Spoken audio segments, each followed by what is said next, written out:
Hello everyone, welcome. 138 MMA here, and in this video I'm going to break down the main event of UFC 285. It's going to be Jon Jones versus Ciryl Gane for the vacant UFC Heavyweight Championship. Now, as you know, Francis Ngannou has left the UFC, so that leaves the title with nobody to claim it.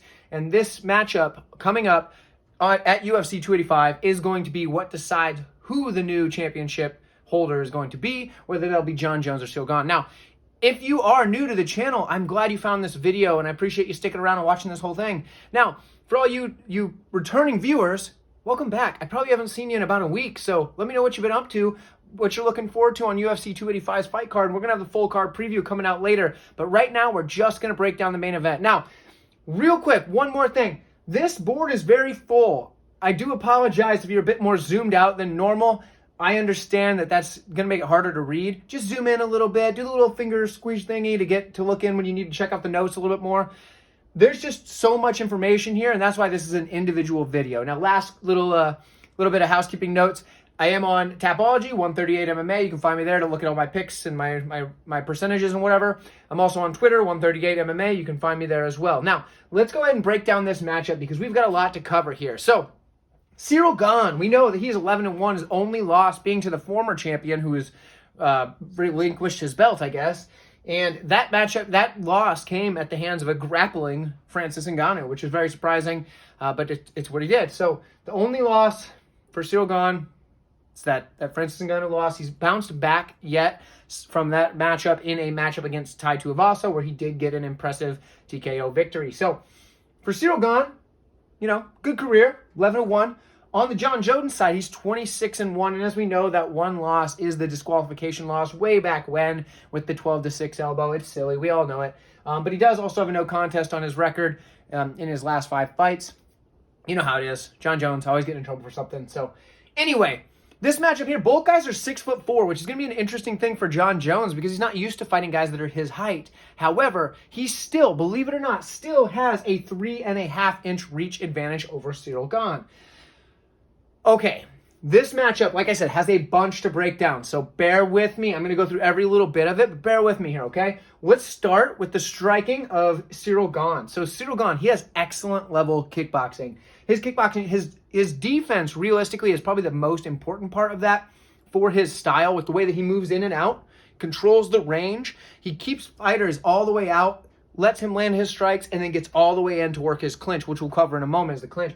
But every now and then, when he gets a little bit too defensive and just keeps away from his opponent. And that's not something you want to see out of Ciryl Gane, and that could be something that he struggles with against a guy like Jon Jones, who also has a very long range, obviously, and can then, you know, kind of get stuck on the outside, but not able to really engage with someone like Jones. But we don't know that yet. Just saying that's something that has happened to him in the past. Now, also, he's very good at parrying shots and rolling with punches, but to do the parrying, he keeps his hands a bit lower, not up in that high guard, but a little bit lower, which, okay, it works well for him. He doesn't really get hit clean and flush a lot, but he has had his chin checked a couple of times. Tai Tuivasa got him with a decent one, but also the way he rolls with the shots when he gets hit, comes through. You might not be able to see that. It might just popped off the camera, but oh well. Either way, he does that. He is able to brush the shots away. He does that with kicks as well as punches, which is going to be important in this matchup because he's fighting a guy like Jon Jones who uses a lot of kicks. So that can be a good advantage for him here. And I think keeping the hands low, although normally is kind of an issue, and I did put it up as a negative, against a guy like Jon Jones who really just doesn't punch very often. He throws a lot more kicks. He does use elbows and knees, things like that, but he just really doesn't punch very much. So keeping the hands low is probably not as big of a deal because he's going to be using those hands to divert the kicks of Jon Jones more than he is going to have to be blocking punches. So there's that. He does switch his stance often. Now, he pretty much just switches stance constantly, and Ciryl Gane can work the same level of striking from both stances, which is very important in a matchup against a guy like Jon Jones, who also is a bit of a stance switcher. I would say Ciryl Gane is one of the few fighters that from either stance works equally as well, as he works just as good from southpaw as he does orthodox and vice versa. So I do like that a lot. He is usually able to cut off the cage from his opponents. So when they're trying to back away, regain that space and start working their striking as well, he's cutting that cage off and getting you stuck up against the cage. Now, he did this to a few guys. Actually, just in his last matchup against Tai Tuivasa, he was able to do this a few times and get Tuivasa stuck in a spot where he's just eating shots. Tuivasa, being a bad dude in his own right, was able to kind of back up Ciryl Gane with just a big heavy shot every now and then, whether he landed it or not. But Gane was able to get right back to it and start putting the pressure on. So he's able to do that largely because of the large toolbox that he possesses. He's able to kind of mix up various different strikes at a broken tempo. And the reason this is important, my coach back in the day, he used to always tell me that we can't train with music on because it's too easy to start punching and kicking to the beat of the music, which is a predictable rhythm and a predictable tempo, all that good stuff. For any music nerds, you can tell me which one that was actually supposed to be, tempo or rhythm. I'm not sure. Either way, that was the reason. My coach said you can't use the music because if you use the music, then it's going to be predictable because that is those types of rhythms or tempos are things that the human brain is just used to hearing, and they're easier to counter and block or whatever. Ciryl Gane doesn't use that traditional rhythm. He uses a broken rhythm. The only music that I've ever heard is acceptable to kind of strike to is like jazz, because apparently it uses a broken rhythm originally or anyway. I'm not a music guy. I mean, I like music, don't get me wrong. I'm just not super smart when it comes to music, but that's my layman's terms understanding of it. So anyway, because he uses that broken tempo, he's able to land strikes on people at different cadences than they're used to. And that'll confuse an opponent and mess him up. And he does this all while feinting constantly in between his strikes. He's always feinting, just all the time. And this is going to set up more strikes. So if he's not feinting, he's striking. If he's not striking, he's feinting. That is 100% all the time. I mean, unless he's rattled, but that's not very often either. But either way, so he's able to do that. He also has really excellent teep kicks, and I do like that because they keep the opponent at the distance that he wants until he wants to crash distance. So for Ciryl Gane, his accuracy in his striking, 60% per the UFC, so that's in the UFC. The excellent teeps to keep people at range, the broken rhythm, the constant feints, things like that, being able to switch stances, all of that makes his striking, his kickboxing in particular, because he does have a Muay Thai background, but that makes his striking in particular extremely hard to deal with. Now, let's quickly look over at Jon Jones' striking. Now, for Jon Jones, he does also have elite level striking, but very different striking because he uses a wide variety of kicks, as we know, but he doesn't really punch hardly at all. Very rarely does he throw a lot of boxing combinations, things like that. He can punch. He's a fighter. He has arms. He can punch. But he doesn't particularly do it. He's usually kicking or going to the elbows up top or working the knees. Now, when he's kicking, though, things that he does really well, and we all know it, the oblique kick. He uses that to, I would demonstrate, but you couldn't see it anyway, but he uses that to shut down his opponent's forward pressure, because as they're coming forward, when you get that oblique kick just above your knee, that causes that knee to hyperextend, and guess what? You don't want to do when you have your knee getting bent backwards. Let's keep going forward because your knee's going to break. So that oblique kick is excellent for Jon Jones, especially in a matchup with a guy like Ciryl Gane, that when he does want to come in, being able to keep him at your range, which is actually a longer reach, is going to be very important. So when Jon Jones, if he's able to land some long-range front kicks, which he does a very good stabbing front kick. Now, when I say stabbing, I wish you could see my kick here. I need to figure that out at some point. But anyway, so instead of like your front kick where you see he'll bring, I've got an idea. We'll use a worker. Okay. Instead of the front kick where, what's my little guy here, where you see someone bring the knee up and chamber. Okay, this guy, he brings the knee up and chambers and then pushes forward. That's your standard style, just front kick down the door style of kick. What Jon Jones does when he does it, that was a weird one, but he flicks this leg up at this angle here. And when he does it, it's coming at an upward as he flicks that out. So realistically, yes, it does still have force going this way, but it's more of this motion. So it kind of lifts up under the rib cage, just right into the midsection. It's kind of like it's almost like I say stabbing because if you think of like prison yard getting stabbed, that's what he's doing with the front kick, though, not with a knife or a shank or whatever you want to use. But so that's what I'm talking about there, those front kicks like that. Now, if he has that front kick at range against Ciryl Gane, Gane's going to then want to come in and crowd that kick. Well, what happens then is he gets the oblique kick to the front leg. So that is the way that he uses those to really throw off his opponent's ability to come in tight. And then if that's not working right, and if he wants to really get that knee, another wild kick he does is he'll fake the roundhouse kick to the head, bring it up, chamber it high like he's about to roundhouse kick somebody in the head, and then shifts his weight and sends it downward at the top of their knee into almost a stomp. So basically, if you don't have bad knees before you, like when you go into the fight, Jon Jones, you'll probably have bad knees after the fight. So anybody that's fought John Jones in the past probably has knee problems to this day, because this dude's trying to hurt your knees all the time. But either way, he mixes up these kicks to all the levels, every level, body, head, legs, whatever. But he does that super well, and also mixes in the timing to right when you're striking. So when his opponent goes to strike, that's when he sends one of those kicks out there to disrupt. They'll go to throw the punch, and that's when he does the oblique kick to the knee, because then you're overextended forward, you got your weight on your front leg, boom, snaps that knee back a little bit, gives you that hyperextension, makes you not want to ever do that again. If you're getting ready to go throw a round kick or whatever at him, he throws that front kick up the middle, hits you right in the stomach, because the front kick's a straight line, the roundhouse kick's coming around the outside. And guess what? As the crow flies, they say that's the shortest distance between 2 points, and it's going to get there first. So John Jones, expert with his kicks. That's what I'm getting at here. When it comes to punching, Ciryl Gane's going to be a way better puncher, but that's just different styles, okay? With John Jones, once he does close that gap and start using his elbows, they are nasty. And maybe it'll be different at heavyweight, because something that really helped John Jones was that he was kind of a thinner guy for the light heavyweight division, and those bones are nice and exposed. You look at look at someone's elbow, and if they have a lot of muscle on the forearm, it starts to come over. I do not. I'm a thinner fellow myself, but it comes. The muscle kind of makes it so it's harder to hit with the bone in the forearm or the elbow. But John Jones, being a thinner guy at light heavyweight, was able to really slash those elbows in there, cut people up, cause some serious damage. Now, how is he going to look at heavyweight?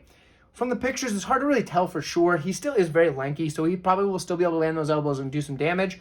But something to take a note of. So anyway, the elbows are very ferocious. He'll often throw them after the kick. He'll throw that stabbing front kick, step in with an elbow, things like that. He uses that elbow as almost if he's throwing boxing combinations with an elbow, whether it's a jab, a hook, or an uppercut, or whatever. So he throws the elbow almost as if it is a punch. And the last thing I want to point out in his striking particularly is that, and it kind of mixes in with his grappling, but he'll fake a takedown and then go for the cross, which is one of the few times he throws a punch, is when he fakes the takedown and goes for the cross, or when he fakes the takedown and does that spinning back elbow. Now, you've seen it in a few of his fights. That one is deadly, because when people are worried about John Jones getting the takedown because, well, he's good at getting takedowns, that elbow coming back over the top, the way he throws that so quick, that'll catch you off guard anytime. And then guess what happens? Well, you see him go for the takedown again, and you're worried about the elbow instead of the takedown, and then he gets the takedown later. So that's the striking and how that compares between the two. But let's look at the clinch, because both guys are also very strong in the clinch. For Ciryl Gane, he's a great Thai clinch. Like I said, he has a Muay Thai background. His knees and elbows are very, very damaging, because he's just a strong, powerful guy. And in that clinch, he's got good clinch control. He guides his opponent around very well. Equally as versatile in the clinch is John Jones. He has those damaging knees that he uses, but the thing that sets him apart as opposed to Ciryl Gane is the trips. He disguises his trips well, and what he does is he puts his, you can't see me doing it, I gotta quit doing that. He puts his foot on the side of your foot as he pulls you through, or evacuates space, really. And when he evacuates the space and guides your head into that space that he just evacuated, but his foot is now where you're on the side of your foot, you can't step anymore, and then you go down.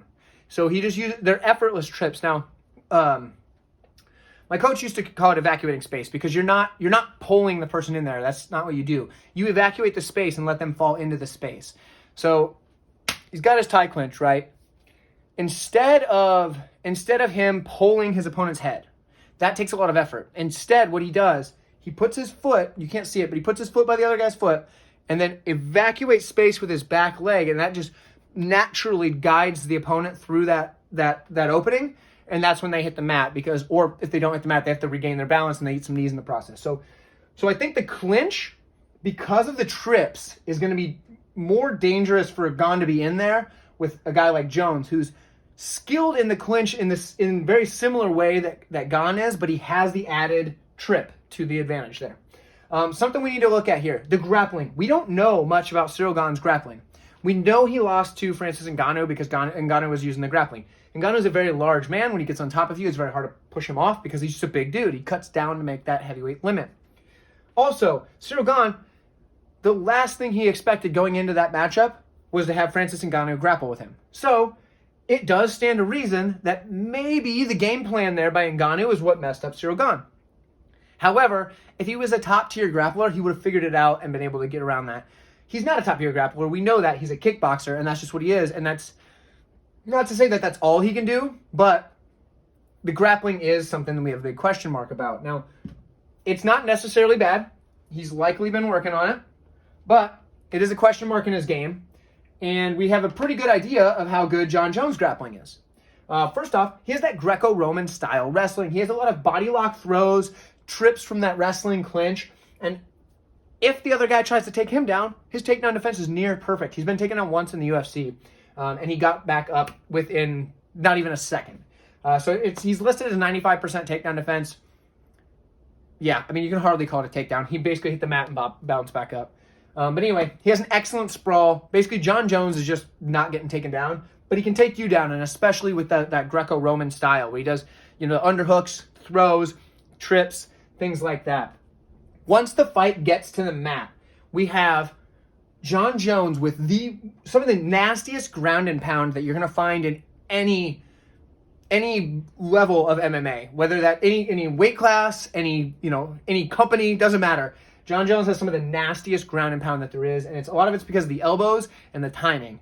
With that, he also is quick on the front choke, so whenever he's grappling with someone in the clinch, he has that option on the ground, on the mat. He likes to go for his guillotines on top. He doesn't go to his back, but he'll go for a guillotine choke from the top, things like that.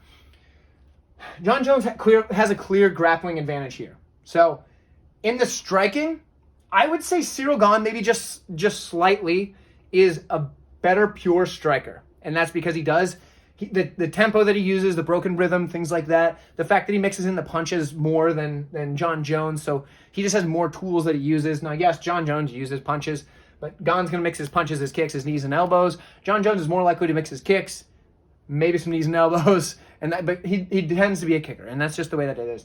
But I'd say Ciryl Gane is probably the better striker. However, we get to the clinch, Jon Jones has more tools. Grappling, Jon Jones has more tools. Here's where we get the intangibles. Both guys are freak athletes. Ciryl Gane says he's lazy and doesn't train until a fight's announced, but the guy still looks like an Adonis every time he gets in there. It's because Ciryl Gane is a freak athlete, okay? Jon Jones used to be out on 5-day cocaine benders before jumping into the cage to fight somebody for a world championship. And guess what? Dude still does great. Why? Because he's a freak athlete. Some people are just natural freak athletes, and these two guys both are. Something else, though. The things that set these guys apart. The biggest thing for me, so Jon Jones, pros and cons. The biggest pro is he has crazy, almost unnatural level of reaction time. If you watch any of his fights, the way he's able to react to things that are just lightning fast, split-second timing, Jon Jones is able to react to those things and usually either counter or find the defense for it. Yes, he's been hit before. Yes, there's a couple of fights that didn't look super good for him, and I'll get to that in a second.